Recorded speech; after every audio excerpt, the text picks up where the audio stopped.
어려운 상황에 한화 마운드에 올라 상대 타선을 압도적으로 막아내며 한화가 가을 야구에 한 걸음 더 다가갈 수 있도록 만들어준 투수가 있는데요. 이에 LG 염경엽 감독은 아쉬움이 가득했을 것으로 보입니다. 이와 관련된 소식 자세히 정리해드리겠습니다.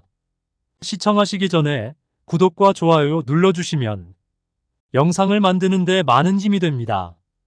24일 서울 잠실 야구장에서 열린 경기에서 최종 승리자는 독수리 군단이었습니다. 두산 베어스와의 치열한 원정 경기에서 연장 10회의 격렬한 경쟁 끝에 7대6으로 간신히 승리를 따냈는데요. 이로써 2연승을 이어가며 위닝 시리즈를 확보하였습니다. 최근에 탁월한 투구를 선보이던 김서현 선수가 7회 말 두 번째 투수로 등판했으나 안타깝게도 그의 제구력이 갑자기 불안정해졌는데요.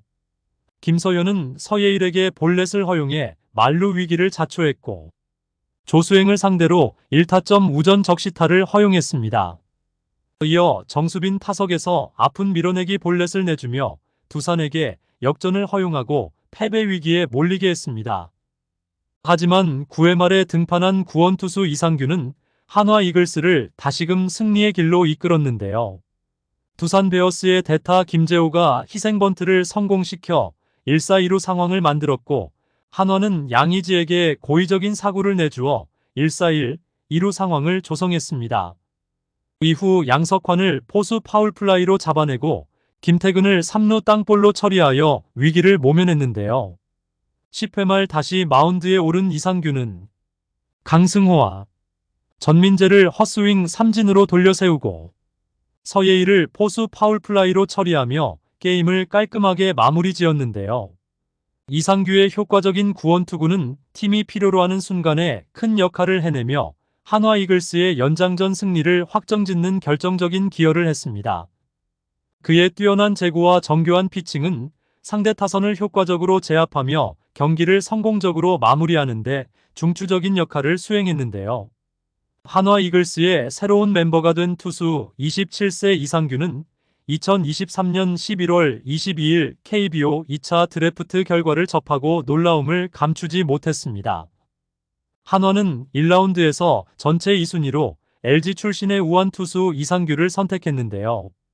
2차 드래프트에서 1라운드의 양도금이 4억 원이었기 때문에 상당한 금액을 투자하여 이상규를 영입한 것이었습니다.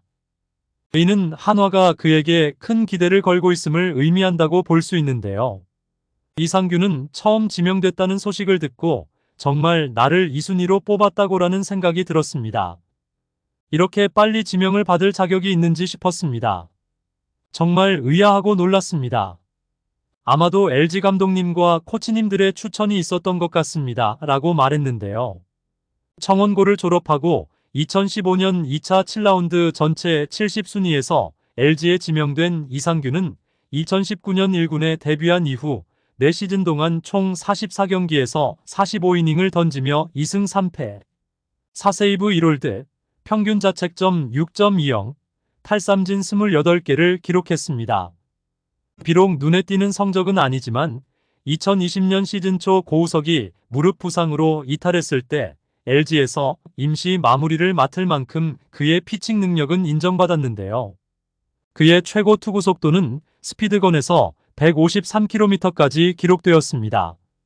이상규 선수의 이러한 경력은 그가 중요한 순간에 팀을 위해 기여할 수 있는 능력을 가지고 있음을 보여준다고 할 수 있는데요. 비록 전체적인 통계가 눈부시지 않을지라도 그의 구위와 속도는 경기에서 결정적인 역할을 할 수 있는 잠재력을 내포하고 있었습니다. 이는 그의 발전 가능성에 대한 기대를 키우는 요소로 작용했는데요. 이상규의 한화 이글스로의 이적은 그에게 새로운 도전의 기회를 제공했습니다. 2차 드래프트를 통해 이적했기 때문에 다른 이들보다 더 많은 기회를 얻을 수 있지만 기회가 보장되는 것은 아니라고 생각합니다. 팀이 필요해서 영입된 만큼 제가 좋은 성과를 보여준다면 더 많은 기회를 얻을 수 있을 것입니다. 개인적인 목표로는 마무리 투수나 중간 필승조로서 저만의 확실한 역할을 맡고 싶습니다. 키움 히어로즈의 이주형처럼 그 선수는 분명 잘할 것이라고 생각했다는 소리를 듣고 싶고 LG 팬들에게는 LG에서 보낸 것이 아깝다는 말을 듣고 싶습니다. 라고 자신의 감정을 표현했는데요. 이상규는 한화 이글스에 합류하자마자 18번이라는 번호가 비어 있었고, 이는 자연스럽게 그의 새로운 등번호가 되었습니다. 이 번호는 일본 프로야구에서 에이스 투수들이 선호하는 번호로 알려져 있으며, LA 다저스의 일본 출신 최고 투수 야마모토 요시노부 역시 18번을 착용하고 있는데요. 이상규와 야마모토 요시노부 사이에는 흥미로운 연결고리가 존재합니다. 2019년 이상규는 개인 훈련을 위해 일본 오키나와를 방문했을 때 야마모토와 친분이 있는 일본 선수를 통해 야마모토와 소통하며 자신의 투구 영상을 보내고 조언을 얻었는데요. 이상규는 야마모토는 작고 마른 체형이지만 빠른 공을 던지는 것이 특별하게 느껴졌습니다. 저도 그처럼 투구하고 싶어 조언을 구했습니다. 저는 지금까지 확실한 스타일을 정립하지 못하고 여러 방법을 시도하면서 일희일비하는 경향이 있었습니다. 올바른 방향을 모색하려고 노력했지만 종종 잘못된 길을 선택했다고 느꼈습니다. 제 성격이 고집스럽고 완벽주의적인 경향이 있었습니다. 이제는 제 기술이 거의 정립된 것 같습니다. 작년에는 지저분한 볼 끝의 효과를 극대화하기 위해 투심 패스트볼을 자주 사용했습니다.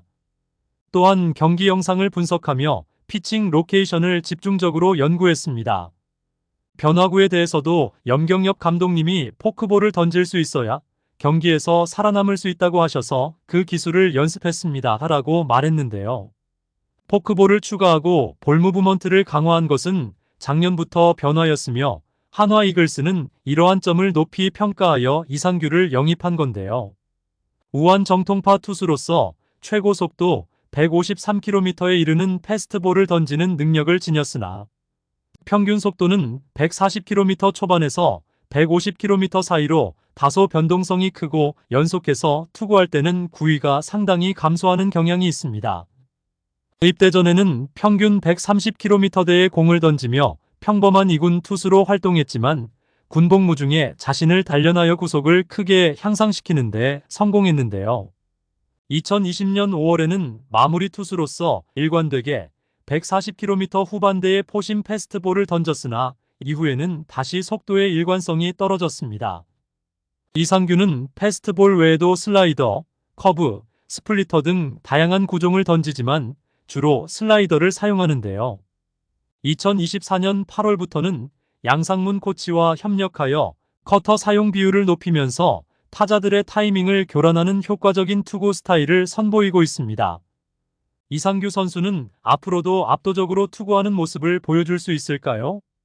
여러분들의 생각은 어떠신가요? 댓글로 여러분의 의견을 알려주세요. 영상을 시청해주셔서 대단히 감사드리며 선수들의 소식을 계속 듣고 싶으시다면 구독과 좋아요를 부탁드립니다.